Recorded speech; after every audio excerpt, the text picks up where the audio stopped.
Vamos lá, nós estamos aqui no capítulo de número 12, abra sua Bíblia comigo, capítulo 12 da Epístola de Paulo aos Romanos, e hoje nós exporemos o verso de número 2 apenas, tá? Abra sua Bíblia comigo aí, deixe aberta aí, eu daqui a pouco vou fazer a leitura desse texto, e depois da leitura, e ao longo do sermão nós estaremos indo aqui, palavra a palavra, sentença a sentença, buscando entender o que esse texto está nos comunicando sobre nossa vida agora em Cristo, depois do Evangelho, tá? Então vamos lá, deixa eu lhe dizer onde nós estamos aqui, de que nós estamos tratando, por que nós estamos tratando disso. Nós começamos um novo bloco dessa Epístola de Paulo aos Romanos aqui no capítulo 12, semana passada, tá?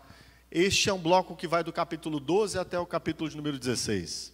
Eu disse para vocês que o primeiro bloco e o segundo bloco, capítulo 1 a 8 e capítulo 9 até o capítulo de número 11, são os blocos que tratam do assunto do Evangelho e de como Deus está governando a proclamação do Evangelho no mundo.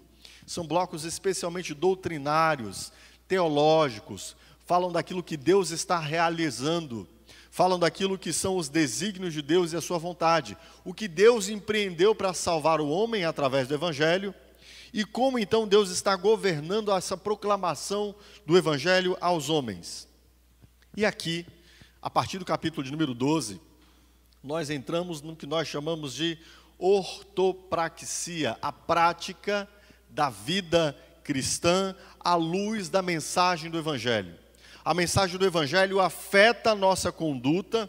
O Evangelho que Paulo tratou até aqui, ele fala sobre como nós agora estamos diante de Deus. E agora, a partir do capítulo 12, a palavra de Deus nos falará sobre como nós nos conduzimos diante de Deus. Qual é a conduta da vida cristã? Falei semana passada que o grosso do assunto até o capítulo 11 é a justificação, como Deus nos declara justos. E o grosso do conteúdo a partir do capítulo de número 12 é a santificação. Como esta salvação opera em nós uma transformação. Certo, queridos? Ok? O Evangelho inevitavelmente operará uma transformação. Não é à toa que o título desta série de sermões é Transformados. Tá bom? E então eu disse para vocês, preste bastante atenção, que os versos 1 e 2 deste capítulo 12 são os pilares dessa parte prática, tá? Imagine aqui, Paulo não teria condições de descrever toda a conduta da vida cristã na Epístola aos Romanos, claro que não. Paulo vai se deter em alguns aspectos específicos da conduta cristã. Ele vai falar de algumas coisas específicas, especialmente de necessidades específicas da igreja em Roma. Então, não seria possível, depois de descrever o Evangelho, Paulo entretecer uma fala aqui para falar de toda a conduta, de todo o comportamento, de toda atitude, de todo o desdobramento do Evangelho sobre todos os aspectos da nossa vida. Seria possível? Seria impossível, não é verdade? Mas ele então assenta aqui, especialmente nos dois primeiros versos, dois pilares sobre a conduta da vida cristã, tá? Estão comigo aqui? Estão prestando atenção? Dois pilares. E estes dois pilares, queridos, tratarão especialmente... Obrigado, queridos. Tratarão especialmente de nossa conduta à luz desses princípios fundamentais que nós precisamos entender. Então, por favor, meu irmão, preste muita atenção. Se você não veio a semana passada, não deixe de assistir o sermão da semana passada. O título destes dois sermões é Totalmente Transformados. Totalmente porque Paulo está falando de todo o nosso ser em transformação diante de Deus, tá? Totalmente, o nosso corpo e nossa alma. Semana passada falamos sobre totalmente transformados, um corpo sacrificado, e hoje falaremos sobre totalmente transformados, a mente renovada. Então, sim, o apóstolo Paulo quer estabelecer aqui dois pilares, duas colunas, pelas quais nós tenhamos recursos para entender como nós lidaremos na vida prática diária em respeito a responder o Evangelho. Nós cremos em Cristo. Você creu em Cristo, meu irmão? Você creu no Evangelho de Cristo? Então você tem de responder a este Evangelho na sua vida diária. E a primeira coisa de que Paulo tratou é: o seu corpo tem de ser sacrificado a Deus, para que você possa responder de modo correto na sua vida diária. E a segunda coisa de que Paulo falará a partir de agora é: a sua mente tem de ser renovada para que você possa responder a Deus de forma correta na sua vida diária. Entendemos isso aqui? Então, à luz disso, leamos 12:2 de Romanos. Paulo nos diz assim: e não vos conformeis com este mundo, mas transformai-vos, ou eu prefiro, sejam transformados pela renovação da vossa mente, ou do vosso entendimento, para que experimenteis qual seja a boa, agradável e perfeita vontade de Deus. Queridos, o coração de toda este pilar aqui, os ferros que estão passando por dentro desse pilar, falam especialmente da nossa mente, dos nossos pensamentos. Nossos pensamentos têm de serem renovados. Agora preste bastante atenção. Existe uma dimensão dos nossos pensamentos, uma poderosa estrutura que nós geralmente ignoramos, tá? Nós geralmente ignoramos os nossos pensamentos em uma determinada dimensão deles. Que dimensão deles, pastor? A dimensão daquilo que Freud chamou de inconsciente. Se você já ouviu falar de Freud, não sei se você já estudou Freud, já ouviu falar de Freud. Ouviu falar, certamente você já ouviu falar, né? Talvez não tenha estudado, não sei. Ou talvez tenha estudado lá numa disciplina, lá no início do seu curso de graduação, uma disciplina de introdução à psicologia, você passou ali por cima de Freud. E uma das mais importantes falas de Freud, ou seja, sobre o que está baseada a psicanálise de Freud, é especialmente na ideia do inconsciente, tá? Claro que alguém já havia falado sobre isso, a escritura já falaram sobre isso, mas Freud é que vai percorrer esse caminho, ok? Então preste atenção, nós temos uma dimensão do nosso pensamento, que é uma dimensão inconsciente do nosso pensar. E aqui eu não quero me alinhar a Freud, tá? Só quero dizer que Freud foi que levantou essa bola, depois outros pensadores, filósofos, psicólogos, psiquiatras, psicanalistas, né, desenvolveram outras abordagens sobre o que Freud desenvolveu, sobre o que Freud levantou, mas eu quero apenas dizer que, sim, de fato existe uma dimensão do nosso pensamento, que é muito importante, e que ela está por baixo, queridos, da superfície do nosso pensar. Seria mais ou menos como a estrutura de um iceberg, seria mais ou menos como os pilares da fundação de uma casa, de um edifício. Por exemplo, o que você vê nesse edifício? As paredes. Você vê as janelas, as esquadrias, você vê o teto, né? Você vê os pilares dessa fundação, dessa estrutura, os fundamentos que estão abaixo da região visível, você não vê, mas estão lá? Estão lá, e eles são responsáveis por sustentar tudo isso aqui. Se não os houvesse, nós não estaríamos aqui, ou provavelmente essa estrutura já teria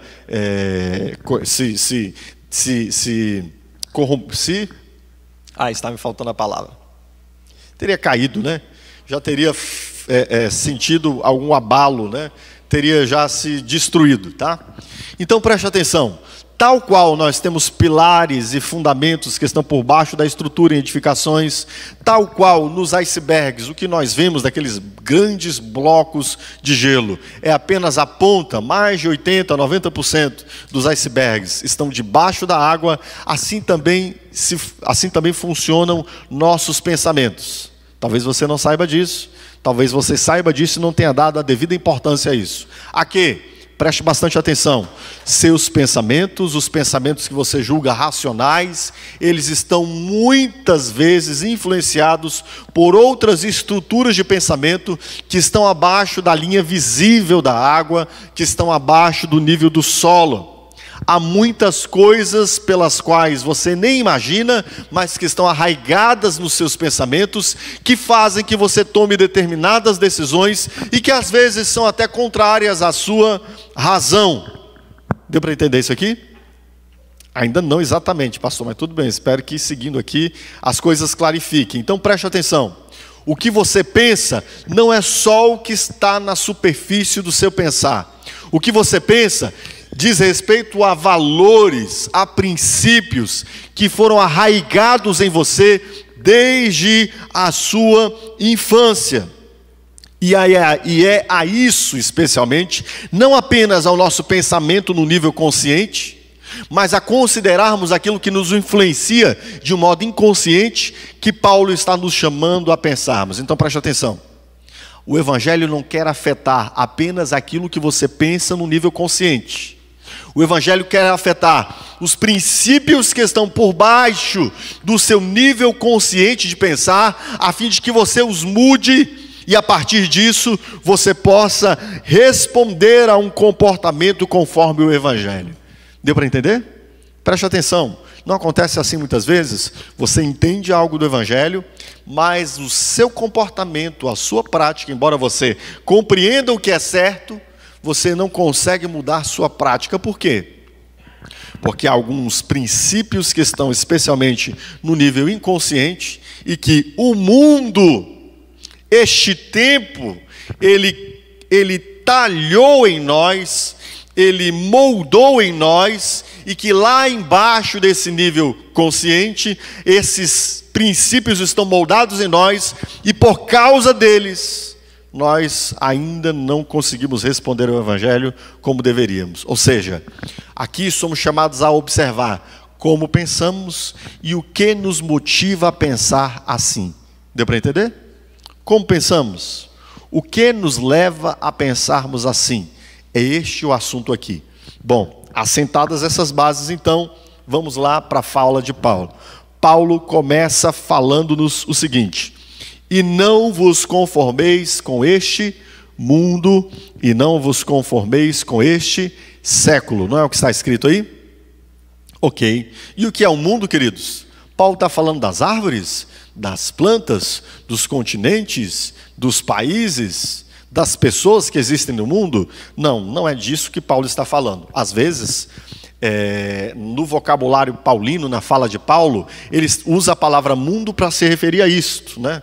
Ao mundo natural criado, mas aqui não é o caso, tá? A palavra século ou a palavra mundo, pode ser traduzida aqui tanto por século quanto mundo, trata-se de quê, queridos?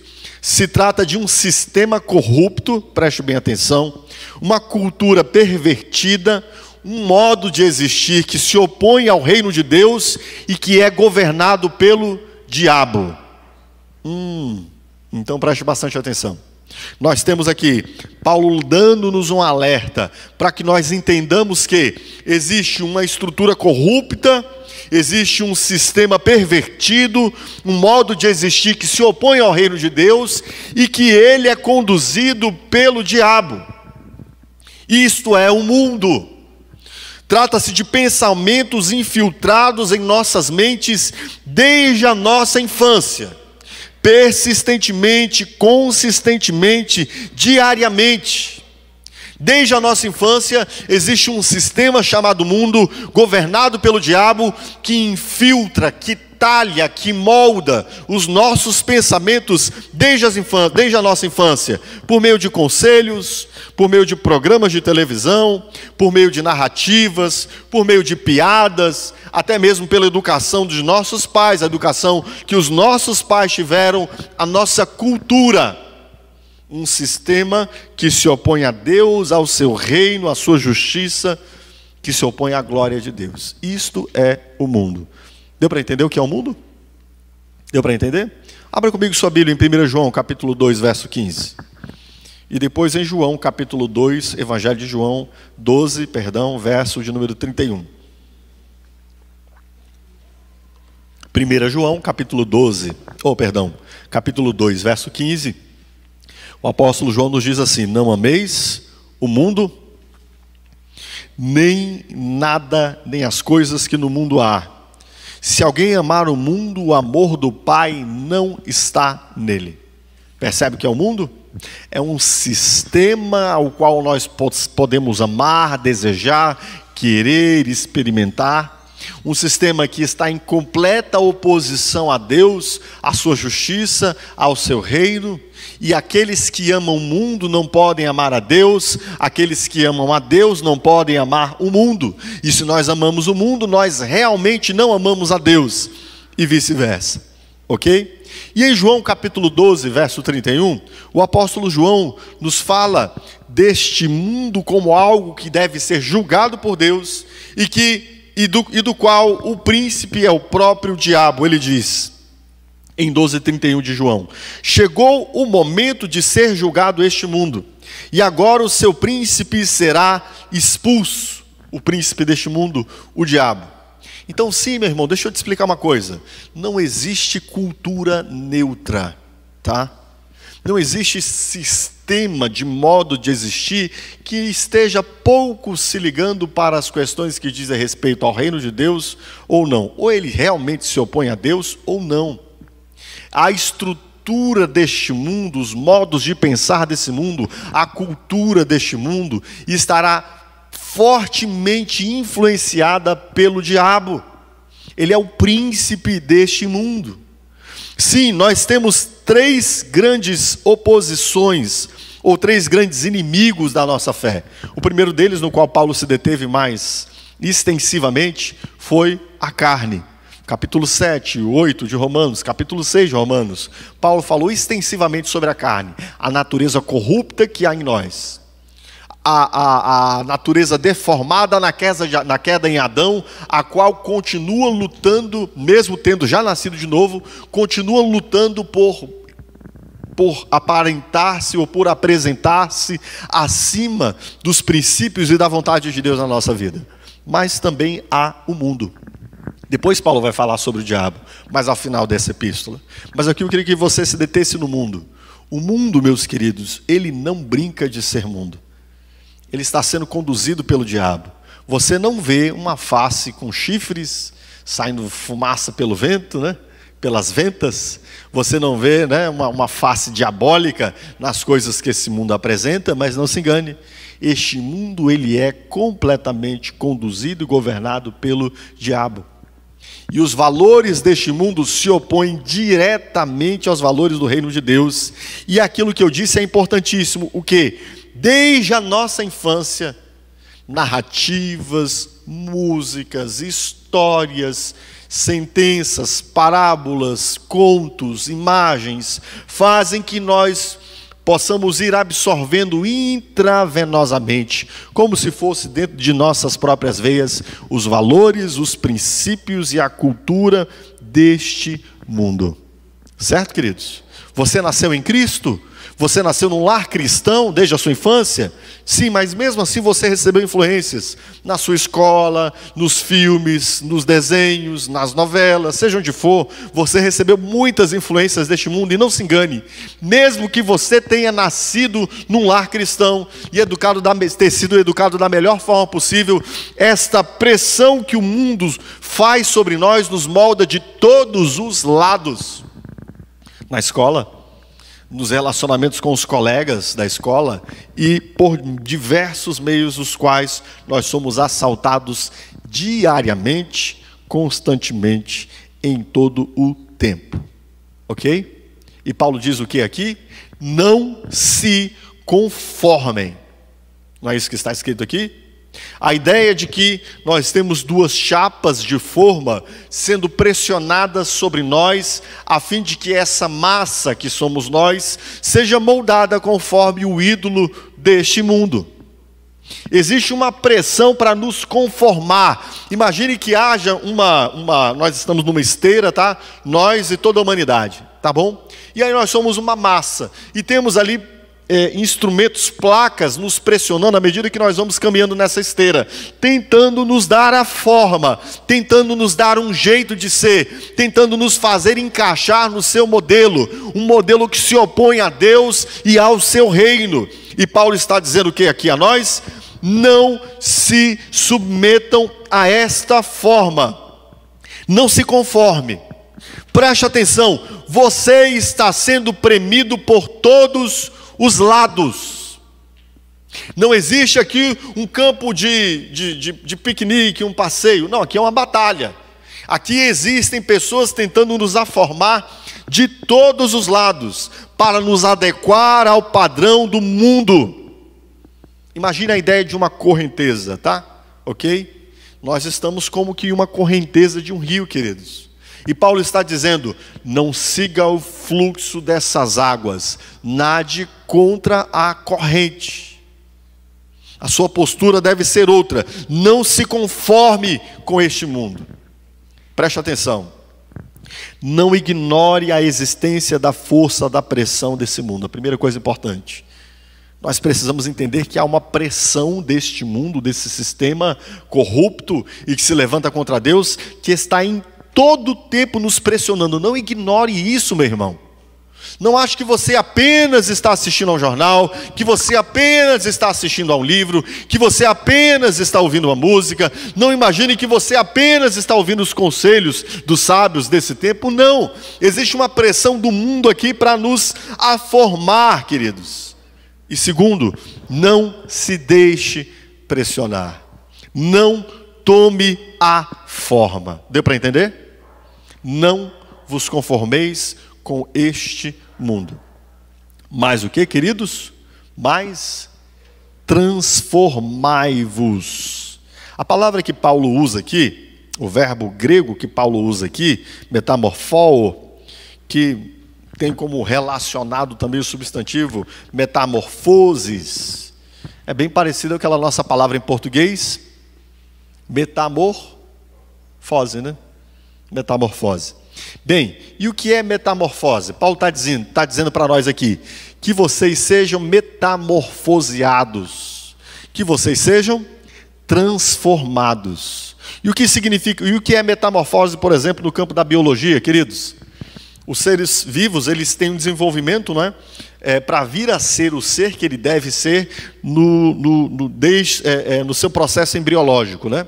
Você é uma célulazinha que se liga a uma outra célulazinha, e aí a partir da junção dessas duas células, existe um processo embriológico até que você venha a se tornar um ser humano completamente constituído.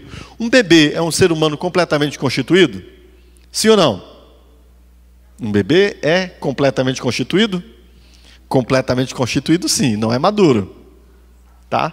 Mas ele é completamente constituído, ele já nasce com um pulmãozinho, já nasce com os bracinhos, já nasce com os olhinhos, a boquinha. É um ser humano completamente constituído, tá? Nós não passamos por metamorfose, nós seres humanos. Nós passamos por um processo de desenvolvimento embrionário e já nascemos completamente constituídos, tá ok?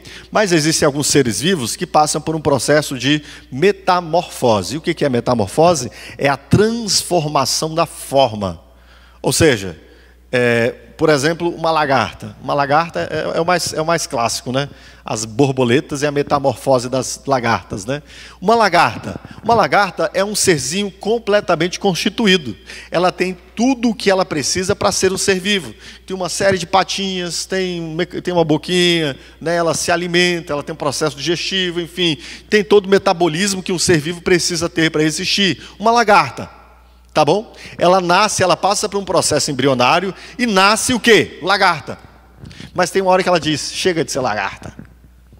Cansei de ficar rastejando aqui, comendo só essas coisas verdes aqui. Eu quero ir às flores, eu quero ir mais alto, eu quero ir aos picos das árvores.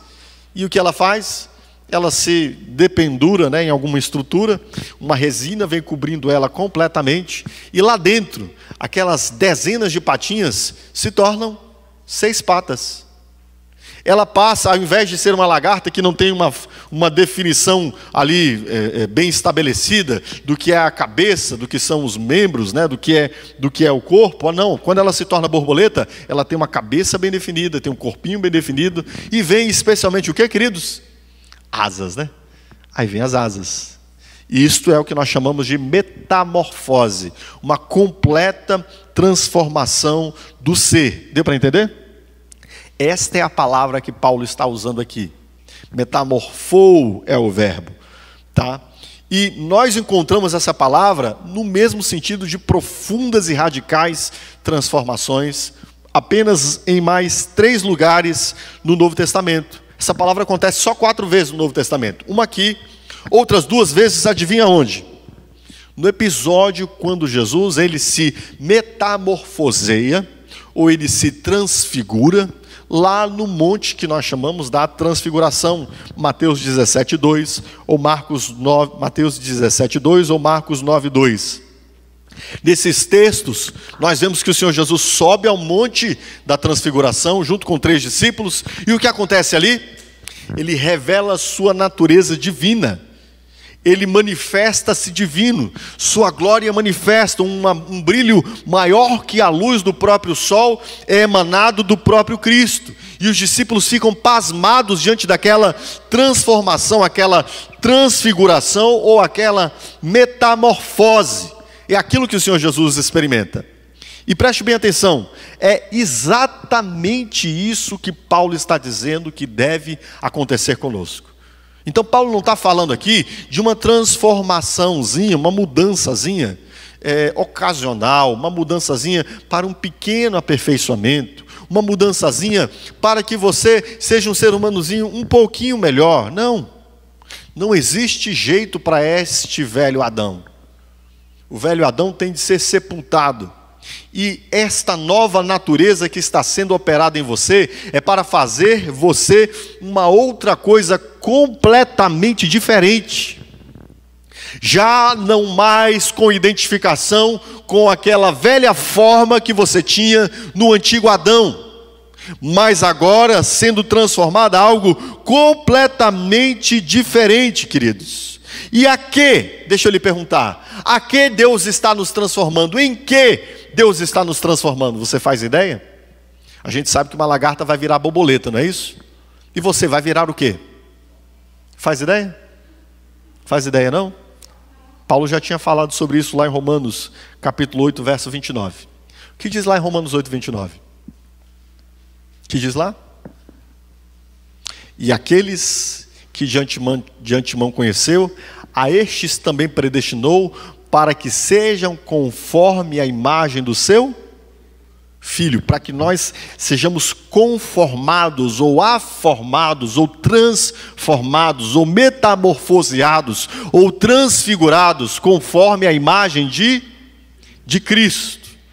Então aquilo que Deus está fazendo em nós, queridos, não é um ajustezinho apenas de ordem funcional, para que melhore alguma coisinha aqui e ali.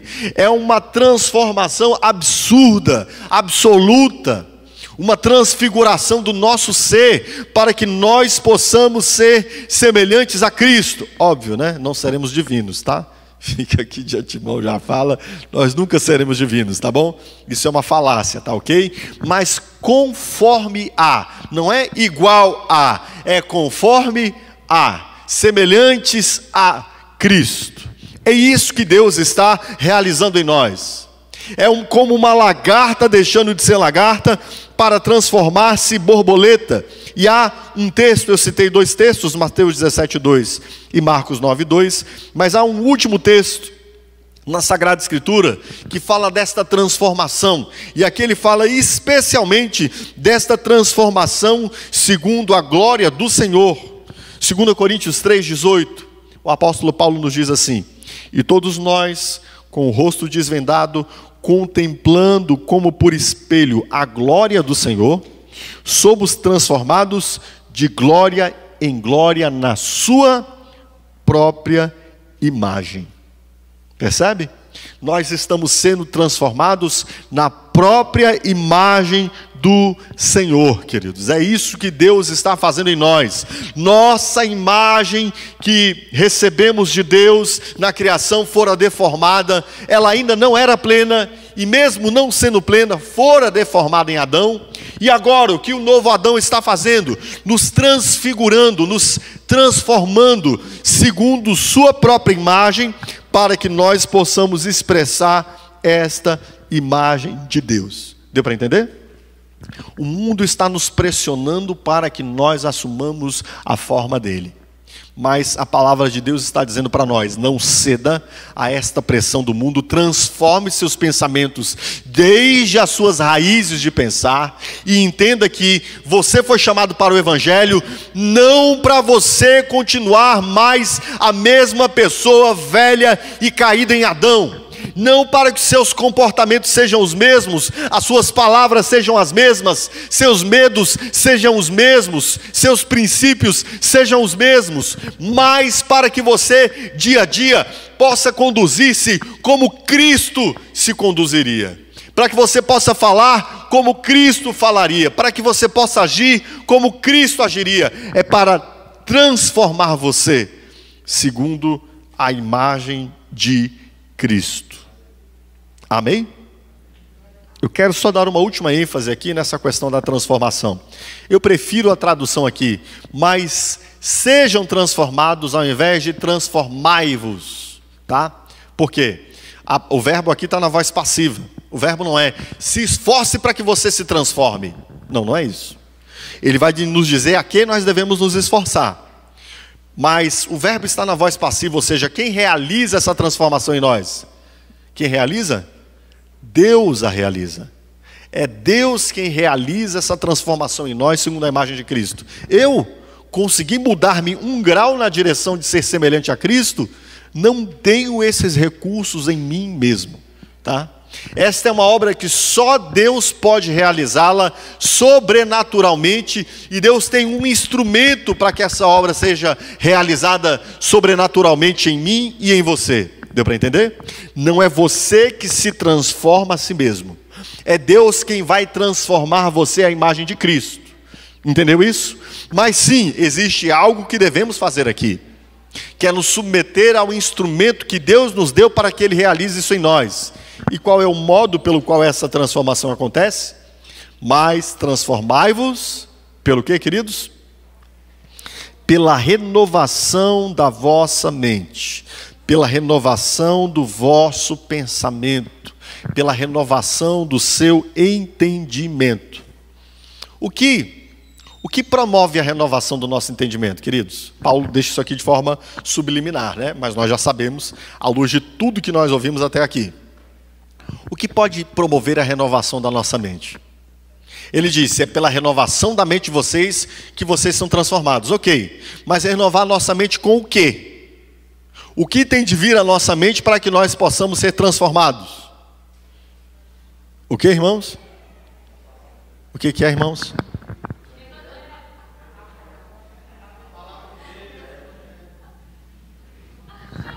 Deram sorte, que vocês acertaram. Não é possível que depois de 63 sermões aqui, você não ia dizer para mim que é o Evangelho, né? É o Evangelho. O que transforma a nossa mente? O Evangelho. O que pode renovar a nossa mente? O Evangelho. O que a palavra de Deus está nos dizendo é o seguinte: não é você que se transforma a si mesmo, tá? É Deus quem faz essa transformação, mas Deus tem um instrumento para realizar essa transformação. Qual é o instrumento de Deus? O Evangelho. Olha o que está escrito em 1 Pedro, capítulo 1, verso de número 23. O apóstolo Pedro nos diz assim: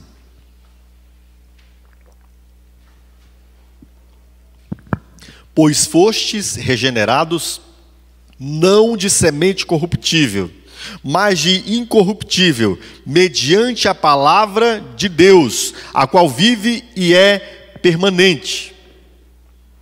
O que opera em nós regeneração, o que opera em nós transformação, o que opera em nós compreendermos e sermos transformados segundo a vontade de Deus, é a sua própria palavra, a semente incorruptível. É mediante a palavra de Deus que somos regenerados e transformados, queridos. É esta palavra que opera isto em nós.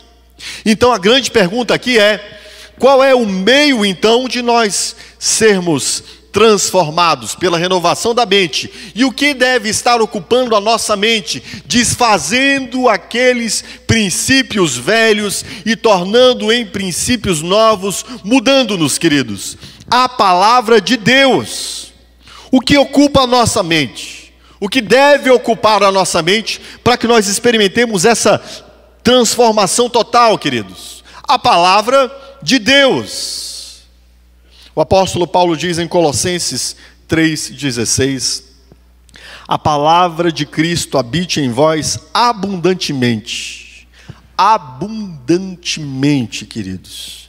Derramando, saindo pelos ladrões, transbordando sobre nós. Deu para entender? O que, então, a que Deus está nos destinando? A sermos transformados conforme a imagem de Cristo. E para que isso aconteça, nós devemos evitar a pressão desse mundo e devemos nos dirigir à palavra de Deus, a fim de que, cheios constantemente da palavra de Deus, nós possamos experimentar o quê? Esta transformação. E a fim de que, e ele vai dizer mais à frente, né? Para que experimenteis, ou para que proveis, ou para que aproveis a vontade de Deus, que é boa, agradável e perfeita. Não é isso que ele diz? Então preste atenção. O que acontece quando nossa mente é transformada? Quando estamos sendo conformados à imagem de Cristo, nós experimentamos, nós provamos e aprovamos a vontade de Deus como boa, agradável e perfeita. Você só tem condições de discernir a vontade de Deus quando você está sendo transformado pelo Evangelho. E isso permite então você entender as coisas que Deus está realizando como boas, agradáveis e perfeitas, tá? Preste atenção, o que esse texto está dizendo aqui é o seguinte: tem gente que interpreta muito mal esse texto. Tem gente que pensa que esse texto está dizendo o seguinte: então quer dizer que se eu for transformado, então a vontade de Deus vai se realizar na minha vida, e aí então vão acontecer coisas boas, agradáveis e perfeitas? Então, quer dizer que vai ser tudo mar de rosa então? É assim que vai acontecer? E isso está alinhado com o resto que a gente viu no mais dessa epístola? Sim ou não, irmãos? Não está, né? Essa é uma má interpretação desse texto. Esse texto não está dizendo: meu irmão, se você seguir essa receita de bolo, que receita de bolo? Se sua mente for transformada pelo Evangelho, então só vai acontecer coisa boa, coisa agradável e coisa perfeita com você. Não, não é isso. Você vai ter um discernimento diferente sobre a vontade de Deus. Entende? Você vai ter uma percepção diferente sobre a vontade de Deus. Se você tiver sua mente renovada, então nós provaremos e reconheceremos que a vontade de Deus, ela é boa, ela é perfeita e ela é agradável. Então olhe qual é a diferença. Não é o que Deus está realizando, porque Deus sempre realizará a sua vontade. O que será diferente é o modo como nós enxergamos essa vontade de Deus realizada. O que muda não são os acontecimentos. O que muda é a sua mente, que reconhece e experimenta os acontecimentos como vontade de Deus, e aí passam a reconhecer que a vontade de Deus é boa, é agradável e é perfeita. Preste atenção. Antes de conhecer o Evangelho, e andando no curso desse mundo, a vontade de Deus para nós muitas vezes é algo estranho e até mesmo ofensivo, não é verdade? Nós nos irritamos contra Deus, nós julgamos injusto o que Deus está fazendo, nós dizemos: como pode Deus fazer essas coisas comigo? Não é assim? Certo? Não é isso que acontece com o mundo? Não é assim que o homem pensa quando ele tem ali algum discernimento de Deus, né? Algum discernimento, ou melhor, quando ele entende que existe um Deus? Ele olha para as coisas e diz: como pode Deus deixar essas coisas acontecerem? Por que Deus não me blinda? Por que Deus não me deixa num parque de diversões? Por que Deus não me protege de todas essas situações? O que muda então, queridos? O que muda é que à medida que nós compreendemos o Evangelho e reconhecemos o governo soberano de Deus sobre o mundo, aprendemos o quê? A reconhecer que todas as coisas que Deus está fazendo são boas, perfeitas e são agradáveis. Óbvio, especialmente a Ele, e também à medida que entendemos que são boas e perfeitas, também serão agradáveis a nós. Entende? Não é o que nós vimos até aqui? Não vimos falar de um Deus que os conselhos... Quem foi o conselheiro de Deus? Quem deu a Deus sabedoria para criar este mundo e para governá-lo? Quem, queridos? Quem foi o conselheiro de Deus? Quem deu alguma coisa antes a Deus primeiro para que depois possa pedir de volta? Quem é que pode analisar e julgar os juízos de Deus? Quem pode? O que nós vimos até aqui é de um Deus soberano que governa este mundo e que é Senhor sobre todas as coisas. E o Evangelho, que vai promovendo a transformação da nossa mente, ajuda-nos a entender que todas e em todas as circunstâncias realiza-se a vontade de Deus, que é sempre boa. É sempre boa. É sempre perfeita.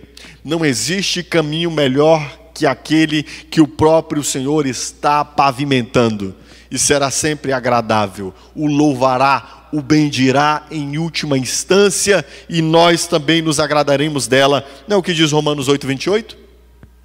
Todas as coisas cooperam para o bem, todas as coisas são boas, todas as coisas são perfeitas, para o bem daqueles que amam a Deus e são chamados segundo o seu propósito. Deu para entender isso aqui, irmãos?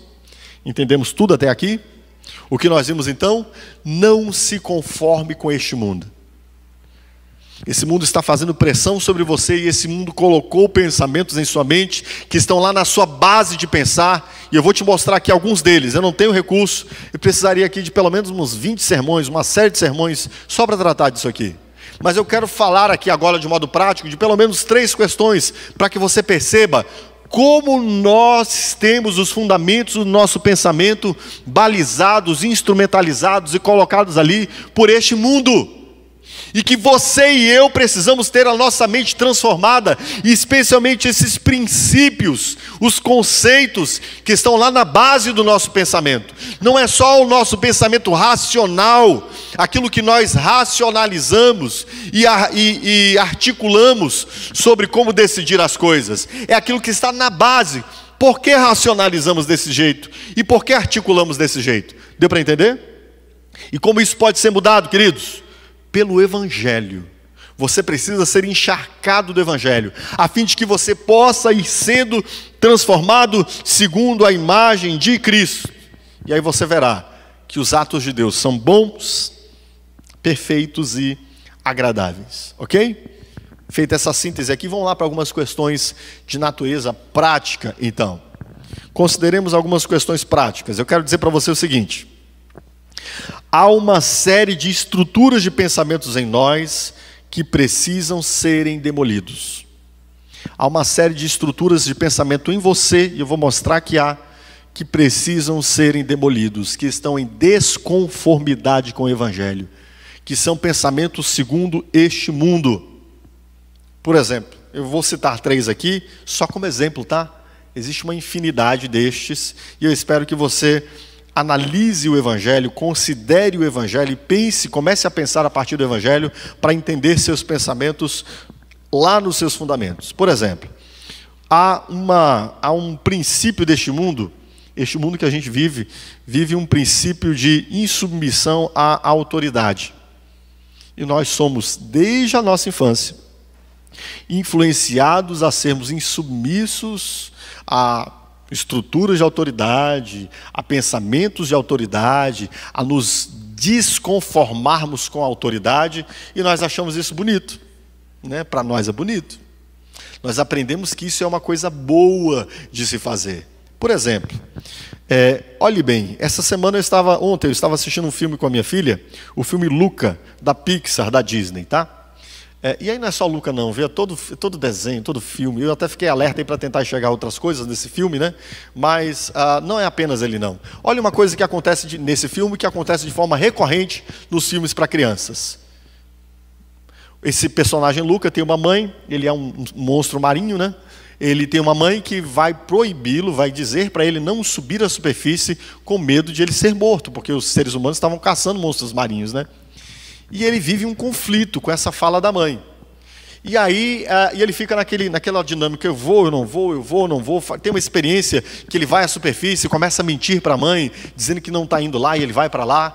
E aí até que enfim ele se rebela de uma vez por todas e vai para a superfície para fazer as coisas que ele tem de fazer. Bom, é uma historinha para criança, não é? Não é verdade? que está ali desde a infância da criança, instilando, depositando, forjando, formando na criança esse princípio de insubmissão à autoridade. É só esse filme? É só esse filmezinho? Quantos filmezinhos para crianças não partem desse princípio de se rebelar contra a autoridade dos pais? Né? De fazer algo diferente. E geralmente o que acontece? Dá certo, a coisa fica boa. A criança faz algo diferente do que o pai diz que ele tem de fazer e dá certo. E depois ele tem bons resultados. Geralmente o filme é assim, né? A criança desobedece o pai e dá certo. Depois os pais se ajustam lá ao final. Enfim.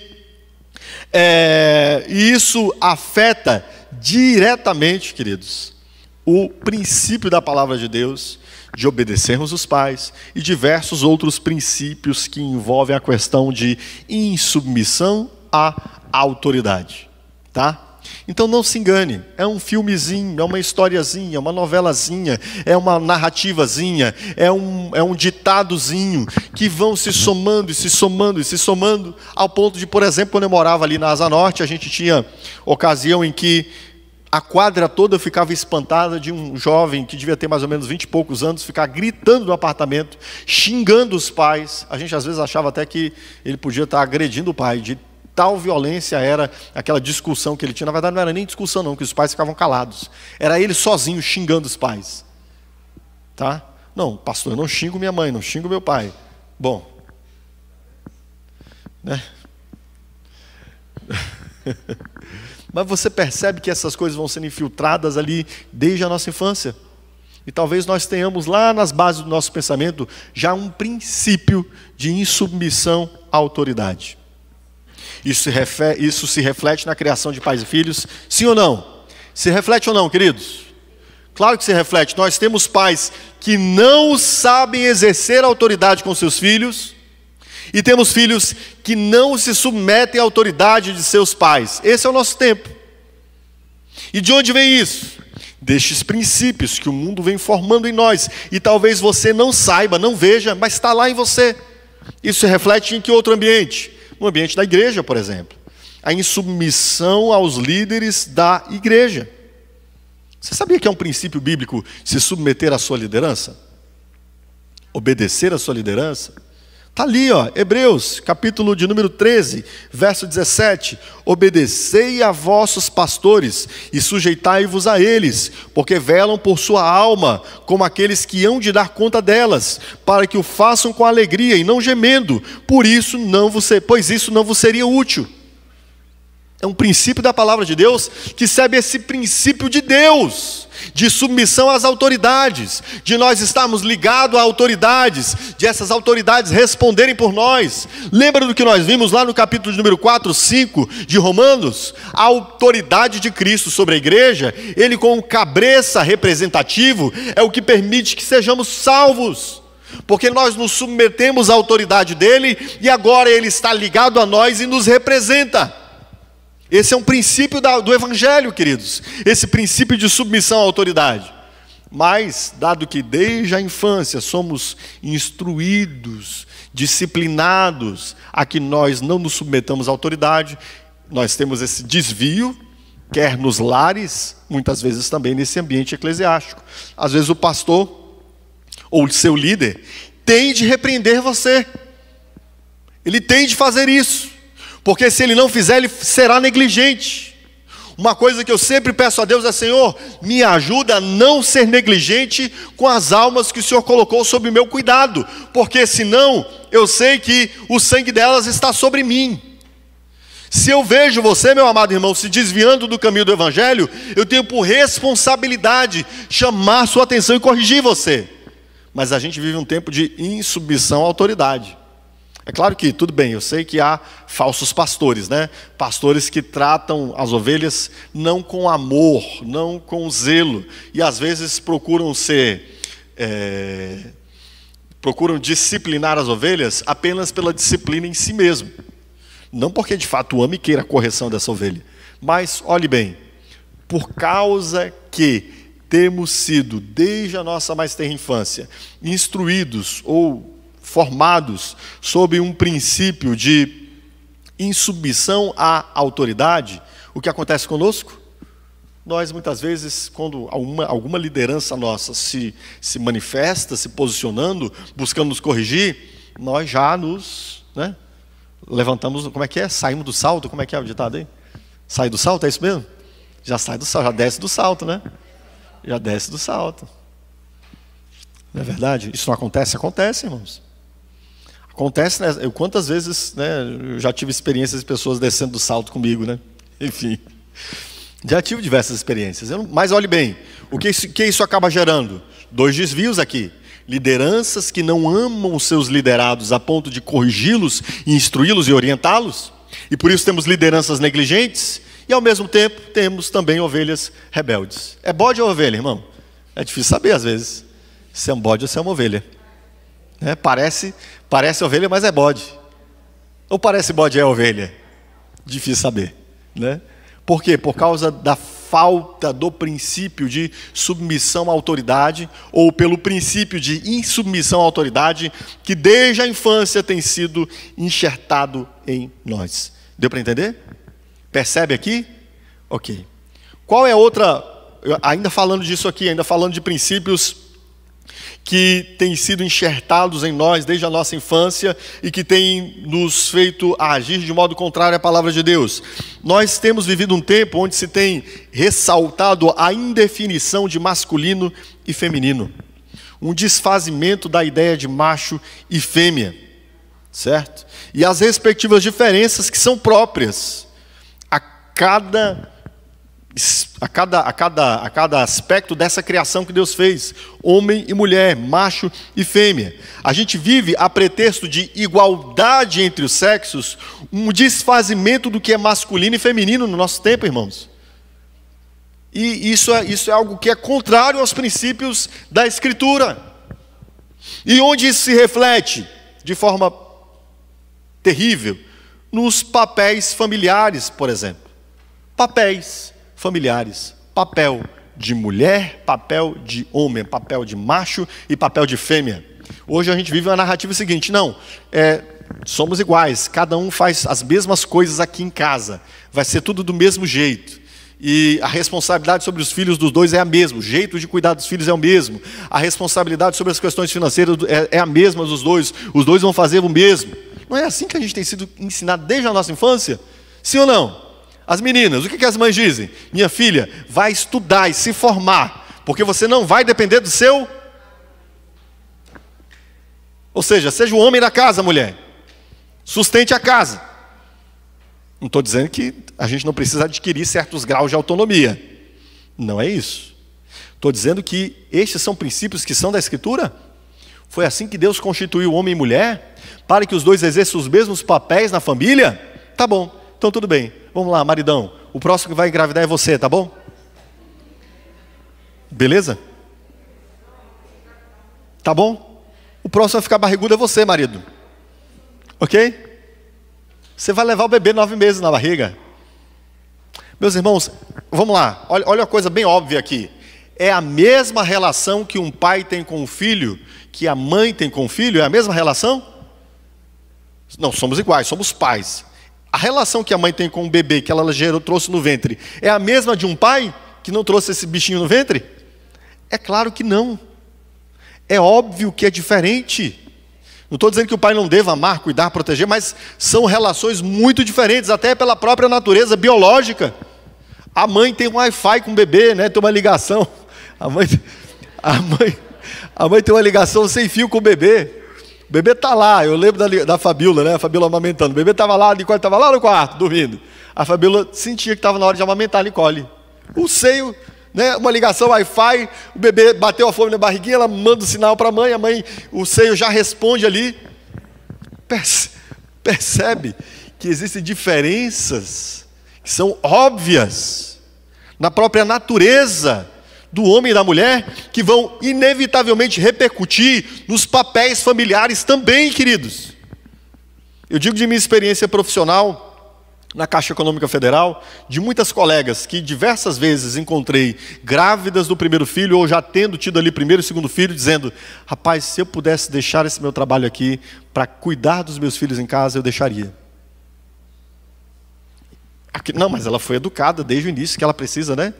ser, fazer, realizar, produzir e tal. Então preste atenção, meu irmão. Eu estou dando um modelo exato aqui de como é que deve ser? Não. A gente precisaria de muito tempo para falar sobre isso. Por isso que aqui nós estamos desenvolvendo com as mulheres um assunto sobre feminilidade bíblica. Talvez você não saiba, mas você foi influenciada deveras, muito profundamente, pelo que essa narrativa desse mundo não cristão, feminista, tem infligido sobre a mente de muitas pessoas. E aí leva a essas desestruturações familiares. Na sexualidade, essa falta de distinção entre masculino e feminino reflete na sexualidade? Muito. As crianças têm sido ensinadas que você não é nem menino, nem é menina. Você vai decidir o que você quer ser, não é isso? Só deixaram de falar para as crianças que elas têm mais de 6.000 diferenças biológicas entre meninos e meninas. Hormônios, o jeito de pensar, ciclos da vida, são mais de 6.000 diferenças biológicas. Mas é esse tempo que a gente vive. E querem fazer descer goela abaixo para a gente. E a gente, como cristão, às vezes, fica ali passivão, né, aceitando essas coisas. Eu tratei da questão da homossexualidade, especificamente lá no sermão O Peso da Sombra da Ira de Deus 2, tá? Então, se você tiver alguma curiosidade sobre esse assunto, vá lá no nosso canal do YouTube. Se eu não me engano, está lá pelo 6º, 7º, 8º sermão. Se alguém achar, se alguém puder olhar aí para mim, me avisa, só para eu poder dizer aqui o certo, senão eu vou me atrapalhar, tá bom?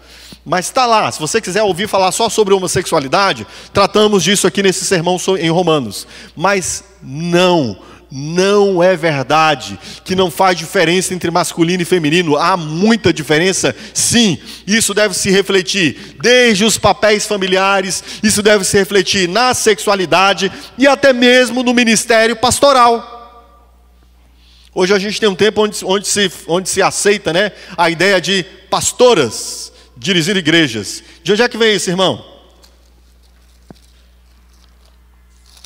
Não está aqui não. Não está na Bíblia, não.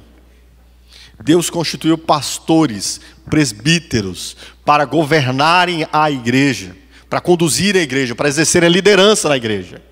Deus é um Deus de ordem e de liderança. Na família, inclusive, quem é o líder da família, irmãos? A quem Deus deu ordem? E de quem Deus cobrou a ordem? Quem pecou? Eva. Quem é o culpado desse pecado? Adão. Ele é o líder. Entende isso? O homem foi chamado para assumir o papel de liderança em casa, até na própria casa tem de haver liderança. Sim, eu também sou contrário a estruturas onde há uma atuação do homem em detrimento da mulher e a sua liderança para o seu próprio bem, porque esse não é o princípio de liderança cristã, tá bom? O princípio da liderança cristã é serviço. Quem for maior, mais servirá, disse o Senhor Jesus, né?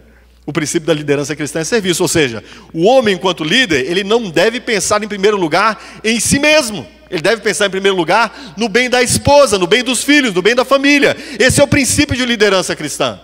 Deu para entender? Mas observe aqui, não há na Escritura qualquer fundamento para que nós estabeleçamos mulheres na liderança da igreja. A Bíblia não dá espaço para tal. Não existe fundamentação bíblica para isso. Até por esse próprio princípio. Imagina aqui, dentro de casa quem é o líder? O marido. Uai, na igreja vai ser diferente? A mulher vai ser a líder do marido a quem ela deve liderança dentro de casa? Como é que fica esse negócio, irmãos? Como é que funciona isso? E é engraçado o seguinte, né? É bonito falar dessas coisas porque é politicamente correto, né? É bonito falar, não, que as mulheres exerçam liderança na igreja e tal, porque é politicamente correto falar disso hoje em dia. Mas vai lá para dentro da vida das mulheres que realmente são pastoras mesmo, para ver como é que é a dinâmica delas. Em igrejas, por exemplo, como a igreja luterana do Brasil, eu tive a oportunidade de conversar com pastoras luteranas. Pastoras que não é igual nessas igrejas que o marido é pastor e a esposa, consequentemente, é chamada de pastora porque o marido é pastor. Não, mulher que ela assume sozinha o ministério pastoral. Vai lá conversar com essas mulheres, para ver como é que é, né? Os desafios, as dinâmicas, os problemas. Como é que é ela ter de enfrentar, por exemplo, uma licença maternidade no ministério pastoral? Você pensa que é brincadeira? Não é fácil não, irmãos. Não é fácil, não. É bonitinho falar, né? Ah, mulheres pastoras, porque é politicamente correto. Mas a primeira coisa importante, não é bíblico. Certo, irmãos?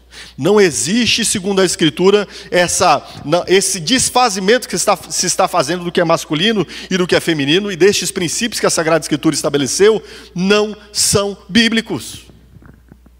E há muitas pessoas que estão debaixo de lideranças que não foram constituídas segundo a Escritura.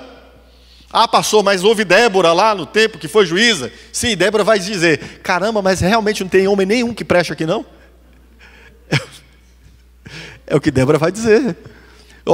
Que fique como testemunho então que não tem nenhum homem aqui. Por isso que não tendo ninguém, Deus levanta pedras, né? Sim, mas pelo amor de Deus, não tem homem aqui não, irmãos? Nesse Brasil? Né? Então, não. Esse desfazimento do masculino e feminino tem inclusive afetado até mesmo essa perspectiva. E deixa eu até te dizer uma coisa, rapidamente aqui. O princípio pelo qual se argumenta em favor do pastorado feminino é o princípio de que a Bíblia foi escrita sob uma perspectiva misógina, machista, tá? Ou seja, a Bíblia está errada, a Bíblia é machista, a Bíblia é misógina. É isso que eles argumentam. E por isso, como a Bíblia foi escrita por homens, se a Bíblia tivesse sido escrita por mulheres, seria diferente. Ora, a Bíblia é a palavra de Deus ou não é a palavra de Deus, irmão? Decide aí. Você que julga a Bíblia, não é a Bíblia que julga você? Como é que é esse negócio? Esse princípio de interpretação, que vai dizer que a Bíblia era machista e misógina, é o mesmo princípio de interpretação que depois vai dar fundamento à homossexualidade, até mesmo no ministério pastoral. Pastores homossexuais. Eu já li teses de doutorado que seguem a mesma fundamentação de argumentação, que vão dizer que é possível que nós aceitemos no ministério pastoral até mesmo pastores homossexuais. Mas não nenhuma coisa nem outra. Deus criou macho e fêmea, e isso é bom. Isso é bom. Cada um tem seu papel. Estes são os princípios. E você às vezes não percebe que alguns conflitos conjugais que você está vivendo é por causa dessa desestruturação de pensar o que é meu papel como homem, o que é o meu papel como mulher, e cada um de nós seguir conforme o papel que Deus nos deu. Há muitos conflitos conjugais que eu vejo e acompanho que são por essa desestruturação, o desfazimento do que é aquilo que Deus fez. E nós vamos nos aformando a ideia desse mundo. Tá, queridos? Nós vamos nos aformando a ideia desse mundo. Ok? Então, considere isso. E por fim, ainda aqui... por fim assim, por fim dessa primeira parte, tá? Por fim... o princípio da segurança materialista, queridos. Nós vivemos um tempo onde Deus foi excluído da ordem desse mundo e nós somos ensinados que nós devemos nos assegurar àquilo que é material. Lembra do Tio Patinhas? Quem leu o Tio Patinhas? Quem assistiu o Tio Patinhas? DuckTales. DuckTales. É? Pois é, não só Tio Patinhas, mas toda essa narrativa desse mundo foi nos ensinando que nós confiemos nos nossos recursos. Deus está fora dessa agenda aqui. Você já viu Tio Patinhas alguma vez orando a Deus e dizendo, Senhor, muito obrigado porque tudo que eu tenho vem do Senhor? Já viu o Tio Patinhas orando assim alguma vez? Não. Tio Patinhas era o seguinte, eu pego cada coisinha aqui e tal, e eu coloco ali, porque isso aqui é a minha segurança, isso aqui é o meu amanhã, está dentro do meu cofre, é aqui onde eu tenho a base para pensar no meu futuro, está aqui. E nós fomos educados a pensar como Tio Patinhas. O seu trabalho é a sua segurança, o seu dinheiro é a sua segurança, seus estudos te fazem sentir-se seguro. Isso aqui é aquilo no que você deposita a sua confiança. É assim ou não é? Sim ou não? Deixa eu explicar para você, olhe bem. Deixa eu explicar para você o que está na base do seu pensamento. Às vezes você até racionalmente já entendeu, por exemplo, que dizimar e ofertar é algo bíblico, que é bom e que é agradável a Deus. Você já entendeu racionalmente isso? Você já teve algum ensino bíblico sobre isso? Tudo bem, sabemos que há pessoas e líderes perversos por aí, igrejas perversas, sem mecanismos de controle, onde você não tem conselhos, onde você não tem tesourarias descentralizadas, em que as pessoas abusam das questões de natureza financeira na igreja. Mas isso não deve ser a justificativa para que nós erremos, especialmente depois que você descobre a importância do dízimo e da oferta. O dízimo e a oferta são um meio de você demonstrar a Deus que você não está confiando nas coisas que você próprio realiza. Um meio de você demonstrar que você sabe que o que você tem vem de Deus. que as coisas que você recebe, o ar que você respira, o trabalho que você tem, a inteligência que você teve para passar naquele concurso, ou a inteligência que você tem para gerenciar seu negócio, tudo isso vem de Deus. E você reconhece que tudo isso vem de Deus quando você devolve seus dízimos e sua oferta. Isso é um mandamento. Deus diz que aqueles que não fazem são ladrões. É o que diz a sua palavra. Em Ageu 1,6, a palavra de Deus, o profeta dirige-se ao povo dizendo: olha, aquilo que vocês ganham, vocês ajuntam como se fosse num saco furado. E aí vocês não conseguem guardar nada, porque vocês estão dando prioridade a vocês mesmos, ao invés de priorizar ao meu reino, ao templo, que está sendo erguido. E aí você já até entendeu isso racionalmente. Não, dizimar é uma coisa importante e tal, mas o que está lá na base do seu pensamento? Tio Patinhas, você não confia em Deus, você confia naquilo que sua mão faz. Então 10% daquilo que você retém, não, seja lá 30 reais, 50 reais, 100 reais, 1.000 reais, 2.000, 10 mil reais por mês, não é a conta que você faz é o seguinte: caramba, se eu pegar isso aqui e guardar, eu estou acumulando segurança. Se eu pegar isso aqui e pagar as minhas dívidas, eu estou acumulando segurança. Se eu pegar isso aqui e for trocar, eu estou acumulando segurança. Quem vai me dar o carro que eu vou ter quando eu quiser trocar? Caramba, esses 10% é muita coisa. Eu poderia trocar de carro no final do ano. Então o que eu vou fazer? Eu vou guardar aqui porque eu vou trocar. Quem vai trocar de carro? Você. Quem vai se dar o carro novo? Você. E o que o Senhor Jesus disse? O Senhor Jesus disse: não andeis ansiosos por coisa alguma, pelo que comer ou pelo que beber. Sabe quem é que dá o de comer? Vosso Pai que está nos céus. Os passarinhos, olhem para eles, eles não plantam, nem colhem, nem ajuntam em celeiros, mas o vosso Pai que está nos céus sabe exatamente o que eles precisam e quando eles precisam. Olhe para as ervas do campo, os lírios. Os lírios são plantas que nascem hoje e amanhã são desfeitas. Mas nunca nem Salomão, em toda a sua beleza, se vestiu como qualquer um destes lírios. O que o Senhor Jesus está nos ensinando? Dependa de Deus. Sua segurança não pode ser conforme este mundo. Há pessoas que passam, eu tive situações de acompanhar já, pessoas passando, por exemplo, o processo administrativo no trabalho. A gente sabe que no serviço público isso pode ser algo preocupante, né? E a pessoa entra em desespero, eu acompanhei uma pessoa que estava em depressão. E há pessoas que até se suicidam diante de quadros assim. Por quê, queridos? Deixa eu te explicar por quê. Porque sua segurança não está em Deus. Você aprendeu a ser igual o tio Patinhas. Você foi ouvindo essas coisas desde a sua infância, e talvez você até tenha ouvido falar de dízimo, entendeu que é importante, mas você não ligou uma coisa a outra. Lá nos fundamentos do seu modo de pensar, é você quem é o seu próprio Deus, e é você quem garante o seu amanhã. Você não é Deus, você não pode garantir o seu amanhã. Então se livra, pelo amor de Deus, dessa pressão, dessa opressão, sabe? Eu lembro que uma vez eu estava passando por um processo no meu trabalho que levou à decapitação do meu gerente. Eu era tesoureiro à época. E eu estava na berlinda para perder a função também. Perder minha função. Tinha acabado de comprar uma casa. O que eu ia ter de fazer? Ia ter de vender minha casa, voltar para morar de aluguel. Eu fui à noite para o jardim não, para a varanda da casa lá atrás, e falei: Senhor, o Senhor me deu, se o Senhor quiser tirar, o Senhor toma. Não foi eu que comprei isso aqui, isso veio do Senhor. Faz o que for necessário para a sua glória. Eu estou aqui, se eu tiver de voltar para o aluguel, eu volto, vem do Senhor. E dormi tranquilo aquela noite, irmãos, como se nada tivesse acontecido. 6 meses depois, eu estava promovido a gerente.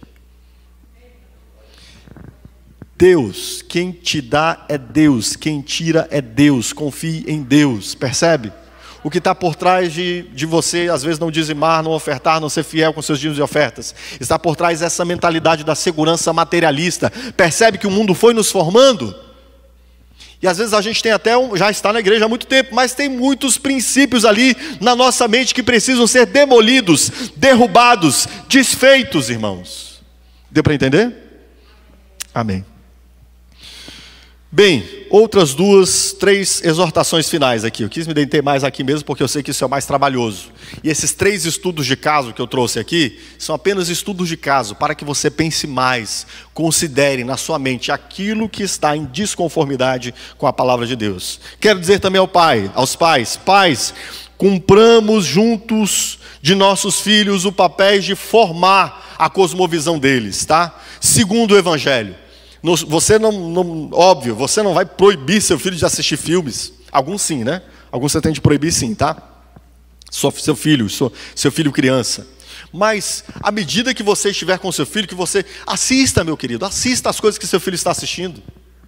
Esteja ao lado dele, compreenda o que ele está vendo. E à medida que você perceber que há questões ali que estão em desacordo com o Evangelho, ajude ele a pensar.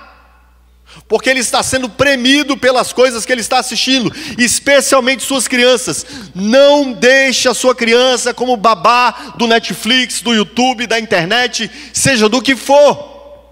Você tem a responsabilidade de não deixar que essa mentalidade do seu filho seja aformada conforme este mundo. Entendeu, pai? Você tem a responsabilidade de saber o que os seus filhos estão assistindo, o que eles estão estudando, quais são as influências que eles têm sobre ele, e conversar sobre isso com eles. Amém, pais? Bom, de forma ampla, não se submeta à forma deste mundo, meu irmão. Questione tudo que você ouve, tudo que você assiste, tudo que você acha que pensa de modo autônomo. Esses pensamentos que você tem se acomodam ao Evangelho, aos princípios da Escritura, podem ser considerados como próprios dos pensamentos de Cristo. É aqui que a gente pensa, irmão. Às vezes a gente começa a conversar com os irmãos vão apresentando argumentos, e um argumento aqui, um argumento ali, aí você submete esses pensamentos. Meus irmãos, mas e a luz de Cristo e do seu Evangelho? Até que o irmão fala, verdade. Eu estava pensando aqui na minha segurança, eu estava pensando aqui num romance, eu preciso cuidar desse romance, porque senão eu posso perder essa pessoa. Mas agindo contra a palavra de Deus, que você perca essa pessoa. Entendeu? Se é contra a palavra de Deus, é melhor abrir mão e perder do que ganhar este relacionamento se você estiver agindo contra a palavra de Deus. Percebe? Então, submeta tudo que você pensa ao Evangelho. E por último, pelo amor de Deus, meu irmão, por último e não menos importante, tá? Pelo contrário, mais importante, encharque sua mente do Evangelho. Renove sua mente pelo Evangelho. Essa transformação acontece em nós, não apenas por nós identificarmos o que está errado, mas por nós encharcarmos a nossa mente do Evangelho. Que sua mente dê para torcer e tirar dali litros do Evangelho, ok? E como você faz isso, queridos? Como está a qualidade do seu tempo diante de Deus? Seu tempo diante de Deus na sua meditação diária na Escritura é a primeira coisa que você faz? Se nós queremos ter uma prática de vida cristã que corresponda ao Evangelho de Cristo, a primeira coisa do nosso dia é nos colocarmos diante de Deus, meus amados irmãos. É para todo aquele que crê no Evangelho, buscar ao Senhor em todo o tempo, mas tendo uma disciplina diária de acordar, colocar-se diante da palavra em oração, cultos familiares, dar prioridade ao tempo em que a igreja está reunida, em pequenos grupos, em grandes grupos, nos nossos cultos públicos de oração, cultos públicos de adoração, ou melhor, a nossa reunião da igreja, de adoração, a nossa reunião da igreja de oração. A nossa mente só pode ser transformada quando ela está encharcada do Evangelho. É claro que você vai ceder aos apelos desse mundo, se é a este mundo que você tem ouvido. Este sermão aqui não basta. Isso aqui não é o todo. Não é isso aqui um instrumento que vai operar toda essa transformação na sua vida. Você precisa de muito mais do Evangelho, meu irmão. Então, pelo amor de Deus, priorize na sua vida a oração e a meditação na Escritura diária, no seu tempo diante de Deus. cultos familiares, você, sua esposa, seus filhos, seu esposo e seus filhos e filhas diante de Deus. Esse tempo da igreja reunida, nunca prescinda desse tempo, nunca abra mão desse tempo. Esse é um tempo precioso. E sim, isso fará que você esteja encharcado do Evangelho, podendo então ter a sua mente transformada segundo a mente de Cristo. Amém? Tome uma decisão hoje, meu irmão, pelo amor de Deus. Deixe de negligenciar a oração e o estudo da Escritura hoje. Tá bom? Hoje, é aqui. É um compromisso seu diante de Deus. Um compromisso de apresentar-se diante de Deus. Meus irmãos, olha quantos recursos nós temos hoje. Você lavando louça, pode estar ouvindo a Bíblia, correndo, costurando, fazendo o que mais? Cozinhando, o que mais? Arrumando cabelo, trabalhando. Eu trabalho lendo livros, ouvindo livros, né? Mas obviamente, né? Eu trabalho ouvindo livros, bons livros cristãos. Há muitos aplicativos de audiolivro aqui hoje. Inclusive eu até recomendo o Pilgrim, tá? Depois você põe lá no negócio aí do sermão, por favor, me ajuda lá, tá, Paulo? O Pilgrim, um aplicativo que você paga R$18, R$19 por mês e tem audiolivros o tempo todo. Meu trabalho é um trabalho de análise de processo, mas eu faço isso há tanto tempo que dá para eu fazer o meu trabalho de manhã cedo, ouvindo o livro. Você correndo, você pode ouvir a Escritura, ouvindo o livro. Então, pelo amor de Deus, irmão, não há desculpa. Se encharque da Escritura. E isso fará que você seja transformado à imagem de Cristo. Coloque-se em pé. Quero chamar nosso conselho aqui para nós cearmos. Eu quero apenas orar por isso, por este sermão.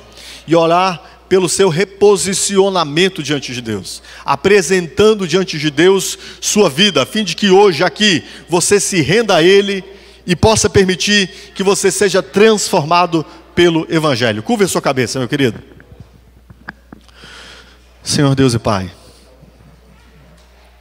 eu quero pedir perdão a Ti, porque nós temos falhado muito. E muitas vezes nem sequer sabemos que nossas falhas estão baseadas em princípios que estão arraigados dentro de nós. Mas aqui nós somos conclamados nessa noite a olhar para dentro, para baixo da superfície dos nossos pensamentos e descobrir estes muitos princípios que se opõem à Tua palavra. Ajuda, Senhor, a nós, Teus servos, que nos encharquemos da Tua palavra e assim possamos experimentar essa transformação que vem de termos a mente de Cristo. Renova, Senhor, a mente dos Teus servos nessa noite. Permita que os Teus servos se posicionem na sua disciplina de buscar a Tua palavra, de buscar a Ti mesmo, de compreender o Evangelho. Que dia a dia eles estejam se debruçando mais e se debruçando mais e cada dia mais em oração e em meditação na Tua palavra, a fim de que isso promova em nós essa transformação que o Senhor mesmo realiza para a Tua própria glória. É minha oração diante da Tua presença, em nome de Jesus. Aplauda o Senhor, amado, amada.